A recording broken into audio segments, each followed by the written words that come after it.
Hello, everyone. So, welcome to this first lecture video in the series of Foundation in Management Accounting.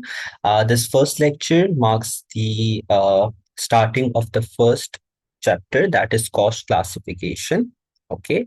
आप सब लोगों को पता है, you guys will be familiar. Cost classification is a very, very, very famous section in management accounting, right? Management accounting cost से बहुत ज्यादा relate कर रही होती है, बिकॉज देखो, जब तक आप किसी भी चीज की कॉस्ट को कंट्रोल या मैनेज नहीं करोगे, you cannot run the entire business, right?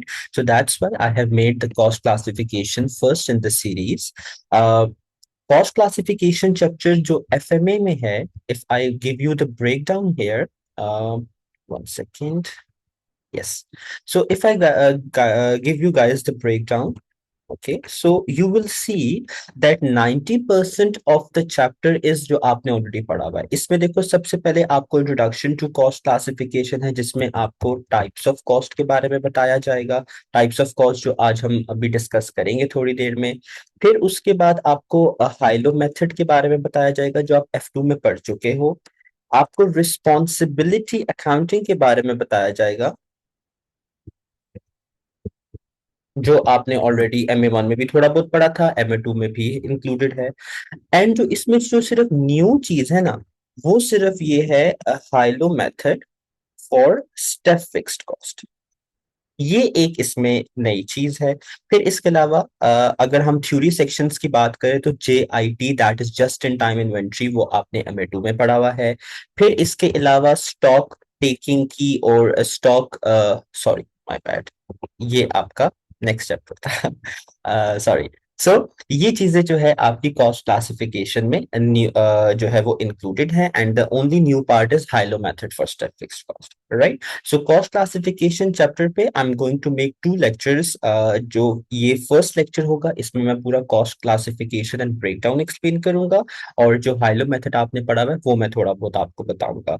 और जो नेक्स्ट लेक्चर होगा, उसमें मैं separately high-low method for step fixed cost आपको एक्सप्लेन करके हम टू लेक्चर्स में ये चैप्टर क्लोज कर देंगे.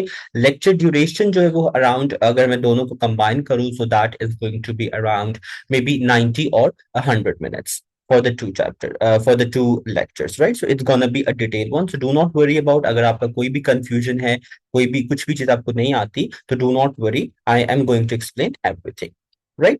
So let's just quickly jump into the very first question कि भाई हम in the very first place cost को classify क्यों करते हैं? This is a very intriguing question, right?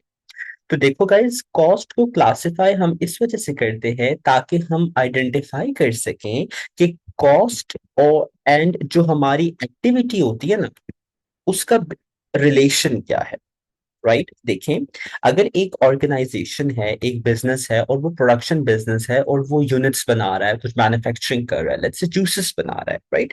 सो जो कंपनी होगी, जो मैनेजर्स होंगे, they will like to know and they will want to know कि यार, जो हम कॉस्ट अप्लाई कर रहे हैं, उसका हमारी एक्टिविटी से क्या ताल्लुक है. क्या होगा अगर हम एक्टिविटी को मैक्सिमम ले जाएं? कॉस्ट इंक्रीज होगी, डिक्रीज होगी?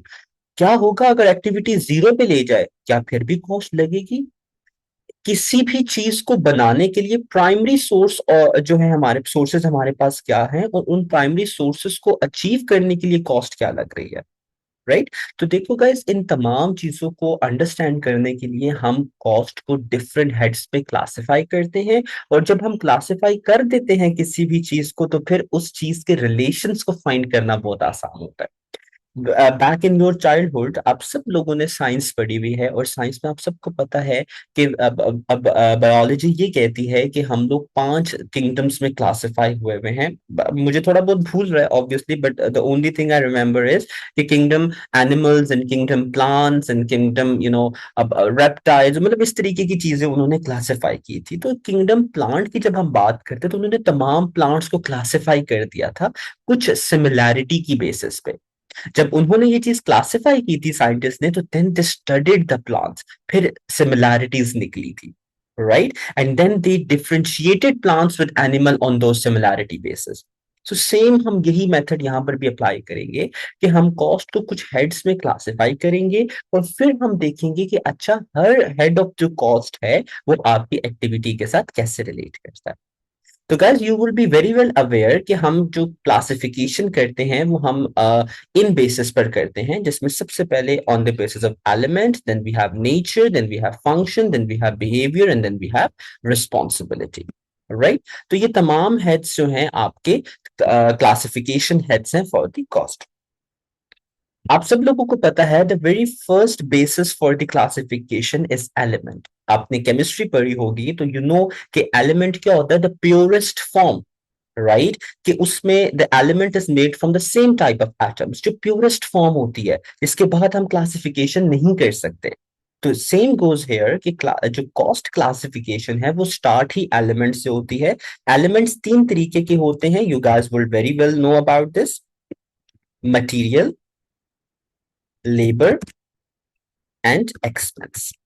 Okay, sorry, expense. मटेरियल का मतलब है जो चीज बनाने में इस्तेमाल हो रही है, ठीक है, आपके प्रोडक्ट को, लेबर जो बंदा काम कर रहा है, एंड अगर कोई ऐसा खर्चा आ रहा है जो कि मटेरियल पे भी नहीं लग रहा, लेबर पे भी नहीं लग रहा, वो आपका एक्सपेंस हो जाएगा, ठीक है। तो expense is anything which is neither material not labour, this is definition from your MA2 book. फिर हम जब नेचर पे क्लासिफाई करते हैं तो एक कॉस्ट की जो नेचर है ना, वो या तो डायरेक्ट होगी या तो इनडायरेक्ट। डायरेक्ट और इनडायरेक्ट क्या होते हैं हम इस पर आगे भी बात करेंगे। अगर हम फंक्शन की बात करें तो एक कॉस्ट या तो प्रोडक्शन में लगेगी या तो वो नॉन प्रोडक्शन कॉस्ट होगी, राइट। यानी उसका काम क्या होगा, किसी चीज को बनाना या किसी चीज को सपोर्ट करना, किसी चीज के बनाने को सपोर्ट करना। तो बनाने को सपोर्ट करना इज नॉन प्रोडक्शन एंड चीज को बनाना is production. Now behaviour is very important, so इसमें आ जाएगा variable cost, fixed cost, mixed cost and step fixed cost. तो ये तमाम कॉस्ट आपने बिहेवियर की बेसिस पे क्लासिफाई करते थे। मैं ये तमाम नाम अभी सिर्फ लिख रहा हूँ, आई am gonna explain each and every one in few minutes, but I am assuming कि जो स्टूडेंट ये वीडियो देख रहा है वो MA2 1 2 पढ़कर आया हुआ है, तो उसको ये तमाम क्लासिफिकेशंस कुछ हद तक ब्लड ब्लड फॉर्म में याद होंगे। रिस्पॉन्सिबिलिटी में जब हम क्लासिफाई करते हैं तो आइदर कॉस्ट इज कंट्रोलेबल और either cost is uncontrol non controllable. Okay, so these are the types of classification, कि इन चीजों में हम एक कॉस्ट को क्लासिफाई करते हैं। Now let's talk about these costs in detail, जो हमारा आज का मेन ऑब्जेक्टिव है। Let's talk about direct cost. Direct cost is the cost that is directly identifiable or attributable to a product।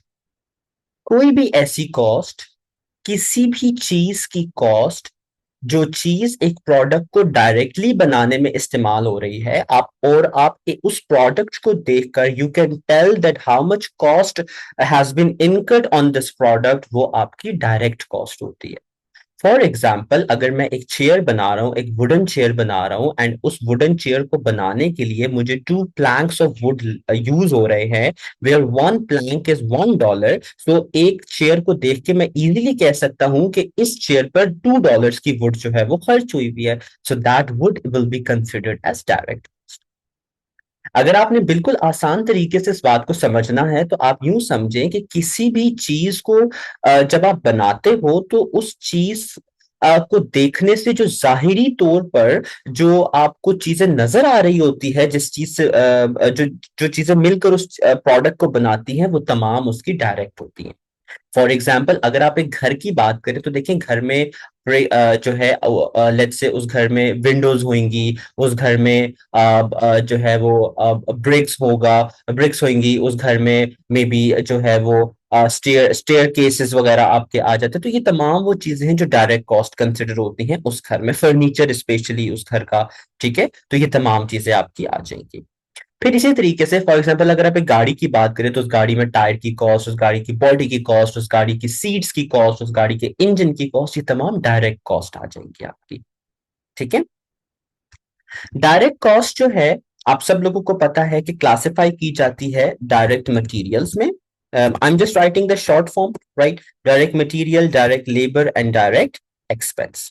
Okay, यानी जो एक जो आपकी डायरेक्ट कॉस्ट होगी ना, उसको हम फिर एलिमेंटल बेसिस पे चले जाते हैं, क्लासिफाई करते हैं कि अच्छा, एक मटेरियल भी डायरेक्ट हो सकता है, एक लेबर भी डायरेक्ट हो सकता है, और एक एक्सपेंस भी डायरेक्ट हो सकता है। ठीक है। तो मटेरियल की तो मैंने आपको ऑलरेडी एग्जांपल दे दी कि अगर हम एक वुडन चेयर बना रहे हैं तो उसमें यूज होने वाली would is direct material. Direct labour कौन होता है? वो बंदा जो डायरेक्टली उस वुडन चेयर को बना रहा है। तो ऑब्वियसली एक कारपेंटर जो है उस वुडन चेयर को बनाएगा, राइट? तो वो डायरेक्ट लेबर हो जाएगा। ऐसा बंदा, any one that is directly involve in production, वो आपका डायरेक्ट लेबर होता है। और अगर उस चेयर को बनाने के लिए आपको किसी तरीके का डायरेक्ट एक्सपेंस करना पड़ रहा है, आपको कोई टूल हायर करना पड़ रहा है, आपको कोई मशीनरी बाय करनी पड़ रही है जो स्पेसिफिकली उस प्रोडक्ट के लिए यूज होगी, तो that is going to be direct expense. Okay. आप सब लोगों को पता है कि डायरेक्ट एक्सपेंस में हम सो फार दो चीजें पढ़ते हैं। एक पढ़ते हैं hire of special tool, and second हम पढ़ते हैं इसमें royalty. Now, most of guys will not know royalty and some will know obviously। Royalty होती है कि जब आप जो है वो किसी का ब्रांड नेम यूज करते हो, किसी के बिहाफ पे प्रोडक्शन करते हो, किसी का इमेज आप अगर सेल करते हो, तो फिर उसके बिहाफ पे आपको हर साल के एंड पे अपने प्रॉफिट का कुछ हिस्सा जो है वो उस ओनर पार्टी को देना होता है, and that is royalty. For example, आप सबने सुना था, I just remembered an example कि जब जो है ना, few years back there was a case जिसमें जो हमारे पाकिस्तानी इंडस्ट्री के जो एक्टर्स हैं, दे आस्क्ड कि यार हमारे जो ड्रामाज हैं वो री रन किए जाते हैं बाय द चैनल, लेकिन उसके री रन करने की वजह से जो पैसे जनरेट होते हैं, जो रेवेन्यू जनरेट हो रहा है ड्रामास का, उसमें से हमें कुछ नहीं मिलता। तो they asked for royalty. So royalty वहां पर क्या मतलब है कि ऑब्वियसली अगर एक ड्रामा में एक एक्टर ने काम किया है, तो वो एक्टर के फेस को लोग देख रहे हैं, उस एक्टर की वजह से लोग ड्रामा देख रहे हैं। सो एक्टर डिमांडेड कि because I am in that drama, so वो जो ड्रामा रेवेन्यू कमा रहा है, I need to get part of that revenue. That is royalty. For example, आपने पाकिस्तान में अगर केएफसी का फ्रेंचाइज ओपन करना है, तो फ्रेंचाइज ओपन करने के लिए अब they will ask some kind of cash from you, some kind of things from you, या दे माइट आस्क कि अच्छा, हर साल जो आपका रेवेन्यू होगा उसका 5% आपने हमें देना है, जो केएफसी वाले आपसे बोलेंगे। That is royalty. Okay, I hope so. Now it's well explained.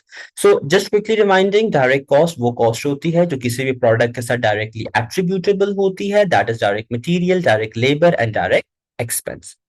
And guys, you all know कि sum of direct cost. Now what does direct cost here means? Direct cost means direct material, I'm writing direct mat, then direct labor, I'm writing direct lab, and then we have direct expense, so I'm just writing direct. Okay, so sum of direct material, direct labor and direct expense is prime cost, because ये वो cost है जो primary step पर आप किसी भी product को बनाने में लगाते हो। Okay, so I believe this is well explained now. Coming to the next portion, indirect cost. Now अब हम direct cost की जो definition मैंने यहाँ लिखी थी ना, I'm just going to change one word in this and indirect cost की definition बन जाएगी। Direct cost is the cost that is, sorry, that is not, I'm gonna make it bold, that is not directly identifiable or attributable to the product। क्यों भाई, ऐसी कौन सी cost है जो हम डायरेक्टली प्रोडक्ट के साथ आइडेंटिफाई नहीं कर सकते? या तो वो कॉस्ट इतनी इतनी छोटी है कि आप उसका अंदाजा नहीं लगा सकते। मे बी एक लकड़ी की चेयर को बनाने के लिए ग्लू की कॉस्ट इस्तेमाल हो रही है, एंड वो ग्लू की कॉस्ट जस्ट $0.5 है। सी, $0.5 means 5 pennies, right? So 5 pennies is not something कि जो आप एक चेयर को देख के बता सकते हो कि हाँ भाई, इसमें तो 5 pennies की ग्लू भी लगी हुई थी, राइट? सो इनडायरेक्ट कॉस्ट जो है वो कॉस्ट होती है जो डायरेक्टली एक प्रोडक्ट पर आइडेंटिफाई नहीं की जा सकती। एंड सेम गोज हेयर, एक जो इनडायरेक्ट कॉस्ट है वो भी 3 एलिमेंटल हेड्स में क्लासिफाई होती है: indirect material, indirect labour and indirect expense.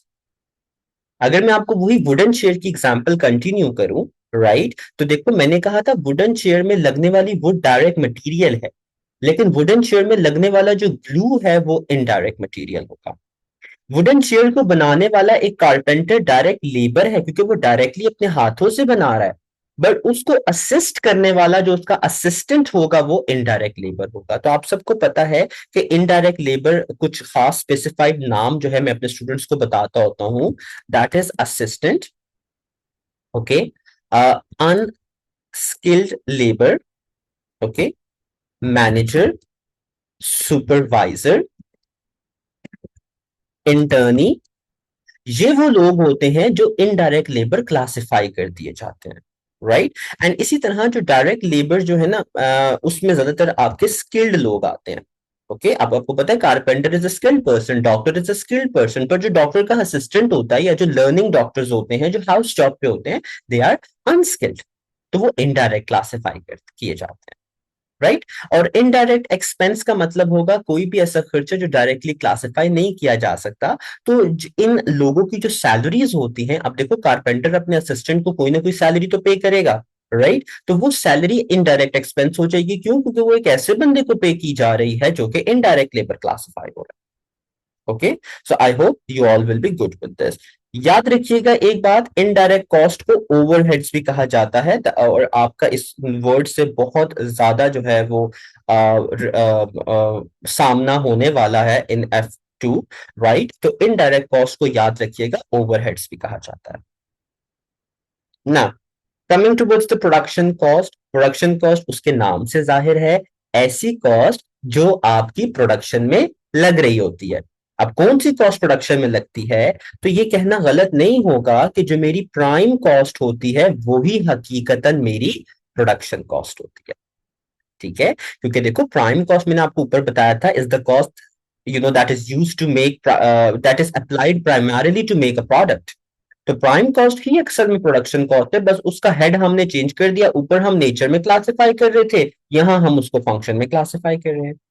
लेकिन प्राइम कॉस्ट के साथ जब मैं इनडायरेक्ट कॉस्ट भी ऐड कर देता हूं तो वो मेरी हकीकतन प्रोडक्शन कॉस्ट होती है, ठीक है। प्राइम कॉस्ट के साथ जब मैं इनडायरेक्ट प्रोडक्शन कॉस्ट ऐड कर देता हूं तो वो मेरी कौन सी कॉस्ट होती है, वो मेरी प्रोडक्शन कॉस्ट होती है, ये ठीक है। तो इसमें इससे ज्यादा एक्सप्लेन करने के लिए कुछ खास नहीं। नॉन प्रोडक्शन कॉस्ट उसके नाम से जाहिर है कि ऐसी कॉस्ट जो प्रोडक्शन में नहीं लगती। आपने कुछ इसके नाम याद रखने हैं, दैट इज एडमिनिस्ट्रेटिव कॉस्ट, जिसको मैं एडमिन कॉस्ट लिख रहा हूं। मार्केटिंग कॉस्ट, देखो मार्केटिंग कॉस्ट जो है ना, वो आपकी प्रोडक्ट को बनाने में नहीं लगती बल्कि उसको सेल आउट करने में इस्तेमाल होती है। Marketing cost, sales cost, delivery, sorry, sale cost, delivery cost, finance cost, finance department की जो कॉस्ट होती है, HR की जो कॉस्ट होती है। तो ये वो तमाम कॉस्ट है जो नॉन प्रोडक्शन ट्रीट होती है, ठीक है। इनका प्रोडक्शन से कोई भी लेना देना नहीं। आई होप सो यहाँ तक आपको तीन हेड्स की क्लासिफिकेशन समझ में आ गई होगी, elemental classification, natural classification and functional classification, ठीक है। अब हम बात करते हैं एक बहुत ही इंपॉर्टेंट सेक्शन की, that is behavioural classification of the product, of the cost. लेकिन उससे पहले मैं आप लोगों को एक फॉर्मूला बताना चाहूंगा जो आप लोगों ने हमेशा याद रखना है। And let me right the formula here. And ये फॉर्मूला आप सब लोगों को आता भी होगा, कंसिडरिंग द फैक्ट कि you guys have a good knowledge, okay? So whenever we calculate the, I'm going to write it in bold, so it's because it's very important. Calculating total cost of product. अगर हमने किसी भी product की total cost को calculate करना होता है तो हम उस प्रोडक्ट की कॉस्ट को तीन स्टेप्स में कैलकुलेट करते हैं। Number one, first we calculate prime cost. I'm not going to write the formula of the prime cost again because वो मैंने already लिख दिया है। नंबर टू, हम उसकी प्रोडक्शन कॉस्ट को कैलकुलेट करते हैं।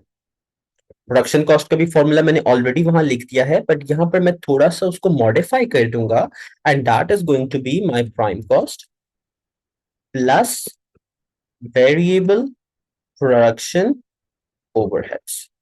Okay, and I told you already guys कि what are the overheads? Overheads are actually your indirect cost. Okay, मैंने cost वही लिखी है, बस नाम थोड़ा सा change कर दिया है। Okay, and number three, we will be dealing with the last step, that is total cost. तो जब आप टोटल कॉस्ट की बात करोगे तो उसमें आपने production cost plus non production cost जो है वो आ जाए, production cost and non production cost.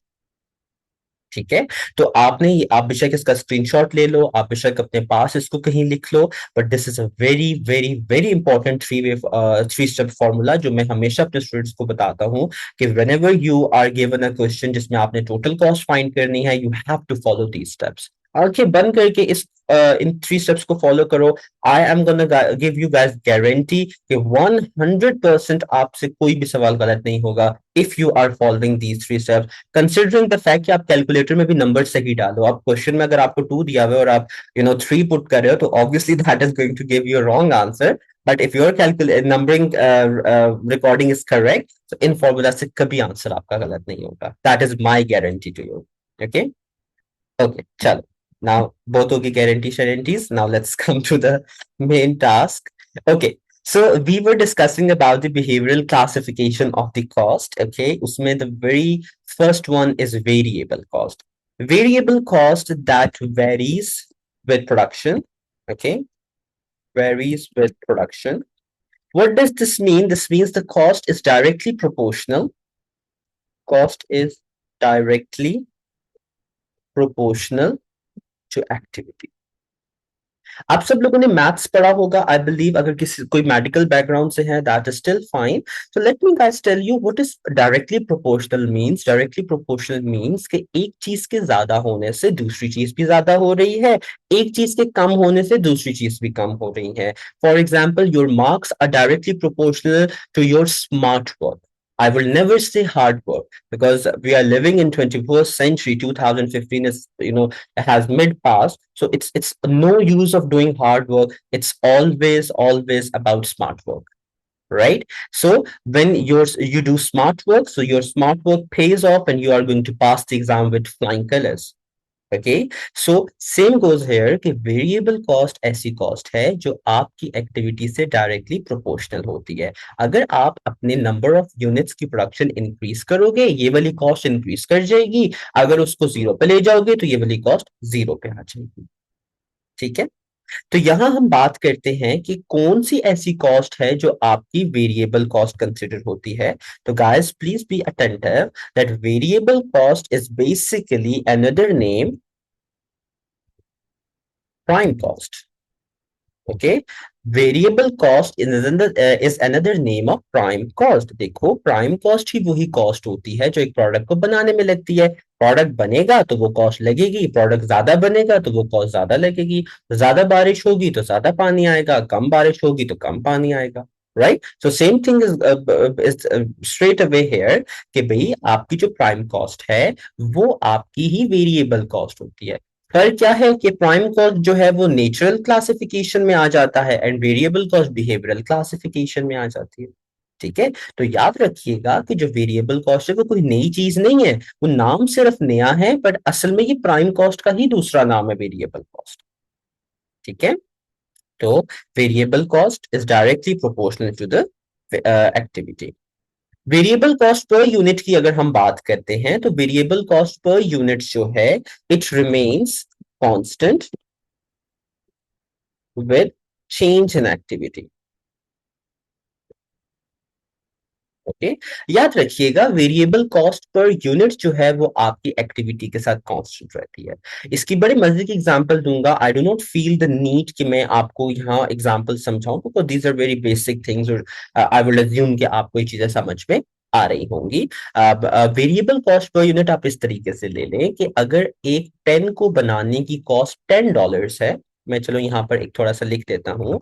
If one pen cost $10, so 100 pens will cost how much? $1,000, right? One pen is $10, 100 pens will be $1,000. But आप one pen बनाओ, आप 20 pens बनाओ, आप 30 pen बनाओ, आप 40 pen बनाओ, each pen will cost $10 no matter how many pen you make.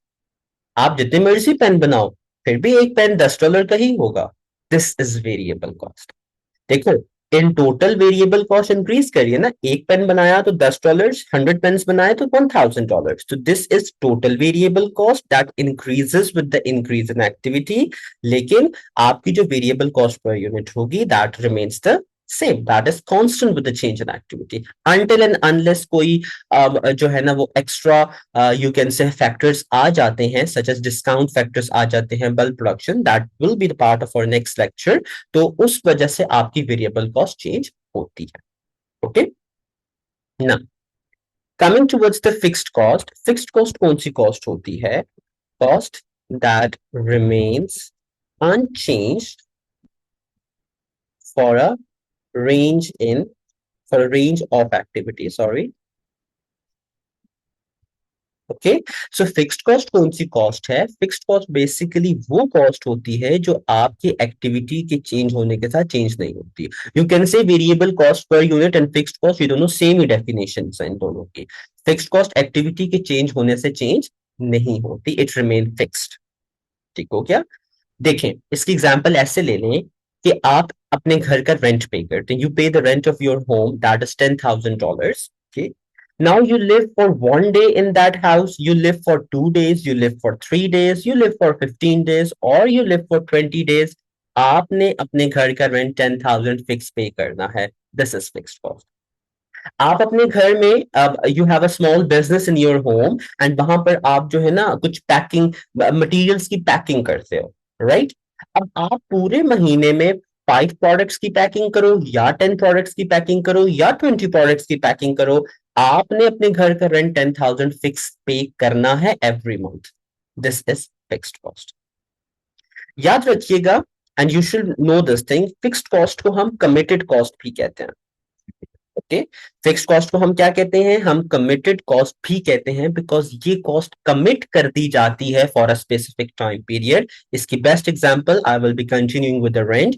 जब भी आप कोई घर रेंट पे लेते हो तो you sign a contract with the landlord कि yes I am going to stay in this house for 1 year, so you have to pay the rental cost for one entire year every month.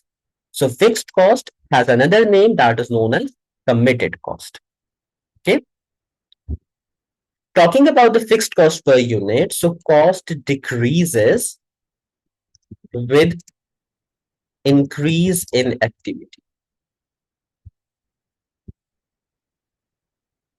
आपकी जो cost होती है, आपकी जो fixed cost per unit होती है, वो आपकी डिक्रीज होती है with the increase in activity.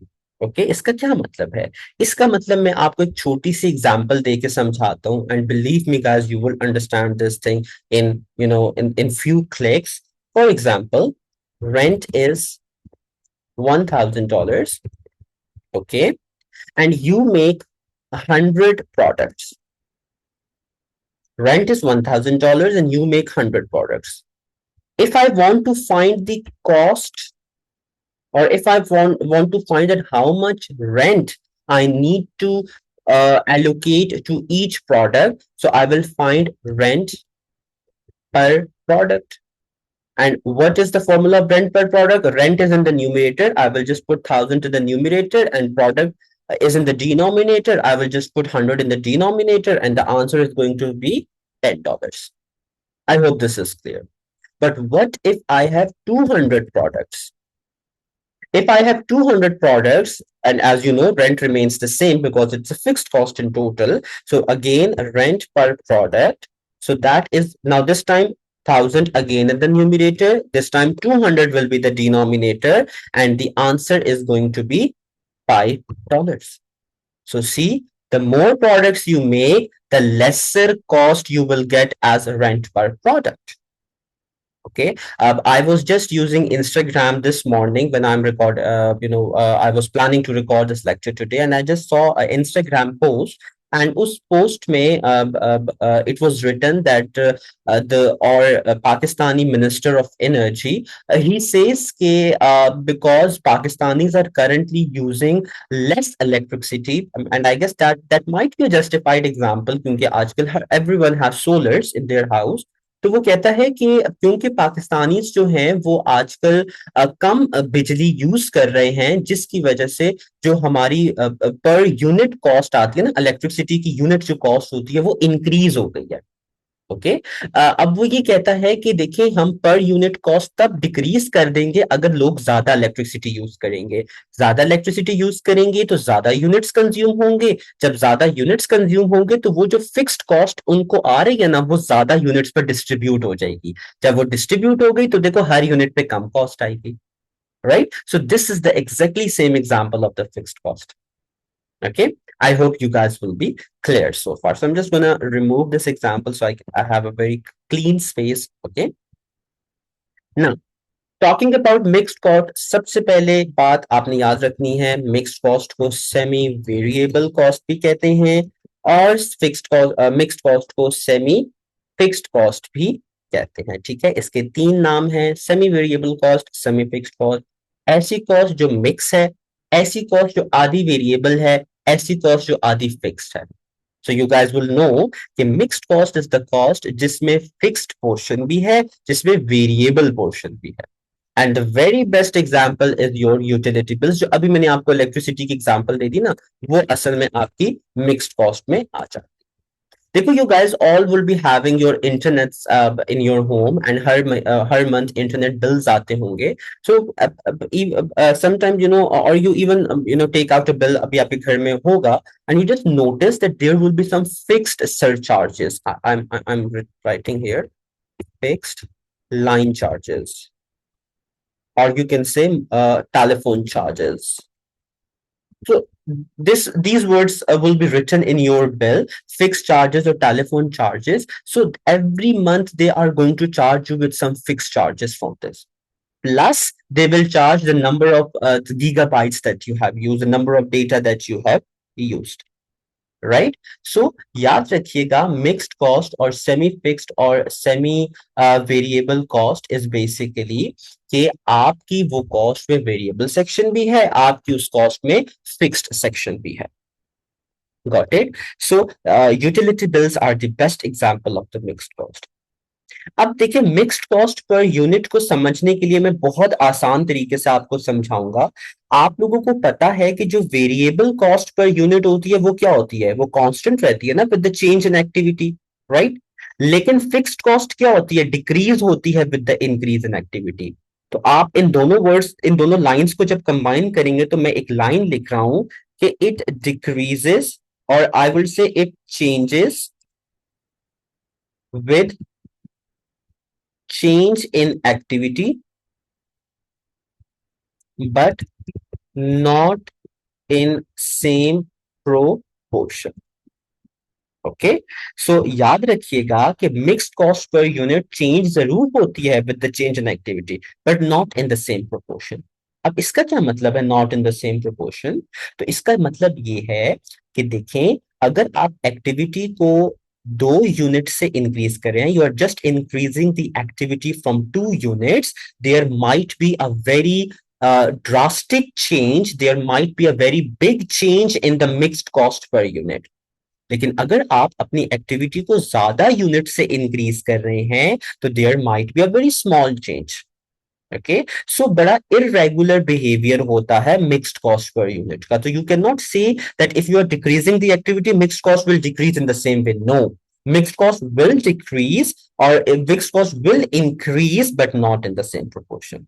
For example, आप एक्टिविटी को 2% इंक्रीज करते हैं तो हो सकता है मिक्स्ड कॉस्ट 0.5% डिक्रीज हो जाए।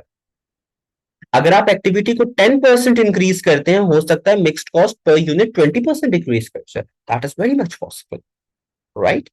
So when I will be solving the question in the practice section, right, तो मैं आपको वहां भी समझाऊंगा कि कैसे, वहां आपको मैं प्रैक्टिकली इवन क्वेश्चन सॉल्व करके दिखाऊंगा कि कैसे मिक्स्ड कॉस्ट पर यूनिट का ये इरेगुलर बिहेवियर होता है, right. But so far I am currently focusing on the theoretical section. हम प्रैक्टिस सेक्शन के लिए अलग से लेक्चर्स रखेंगे।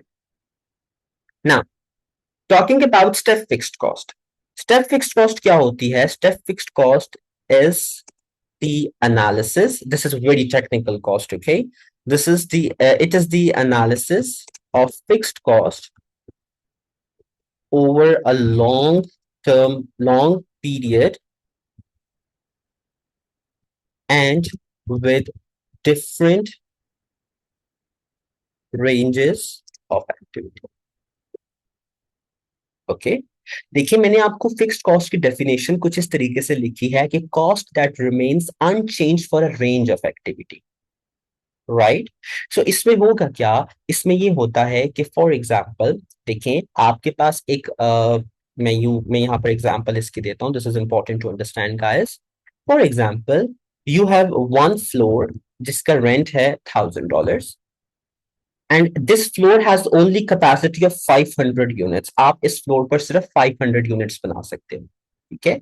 नाउ सी, अगर आप 100 यूनिट्स बनाओगे तब भी रेंट 1000 है, आप 200 यूनिट्स बनाओगे तब भी रेंट 1000 है, 300 यूनिट्स बनाओगे तब भी रेंट आपका 1000 है, राइट। आपकी मैक्सिमम कैपेसिटी कितनी है? 500। आप जब तक 500 से एक्सीड नहीं करोगे तो आपका फ्लोर रेंट 1000 ही होगा। लेकिन अगर मैं 600 यूनिट्स बनाता हूं तो क्या होगा?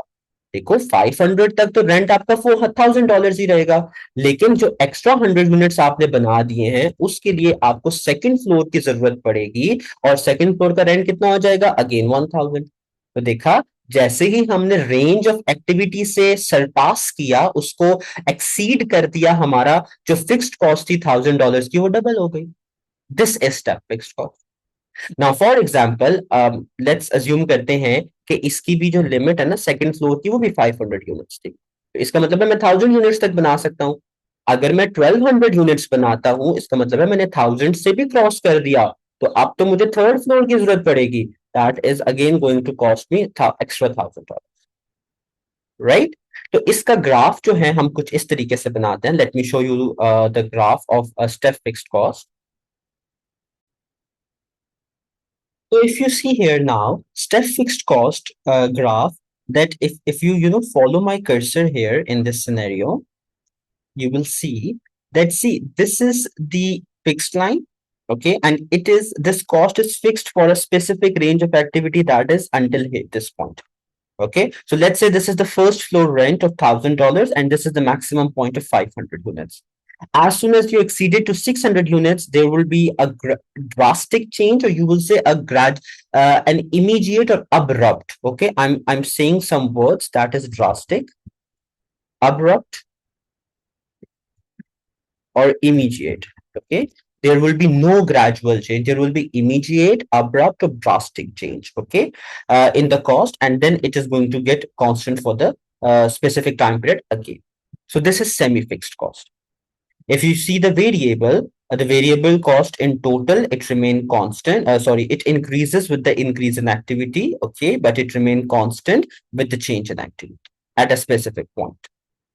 If you see the mixed cost graph, now see this graph is starting from point that is other than the zero. So there is an imaginary line here. If you follow my cursor, there is an imaginary line here, just like this line is shown in this graph, that shows the fixed element, and this line shows the variable element.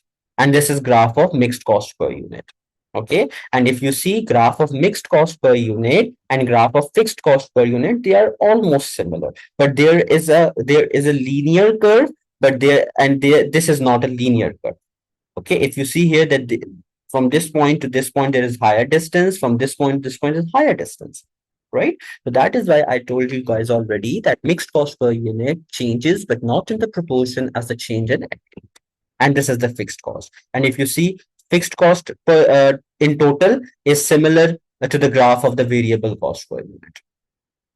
Okay, so this was basically your MA1 section in your FMA that I have explained entirely.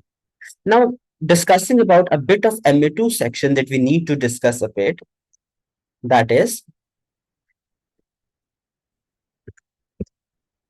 variable cost per unit in presence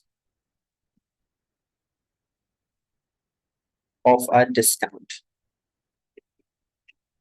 So in your syllabus, there is a graph that specifically depicts the behavior of the variable cost in the presence of a discount. So now let's talk about this graph, and let's see that how variable cost changes if you are given a discount.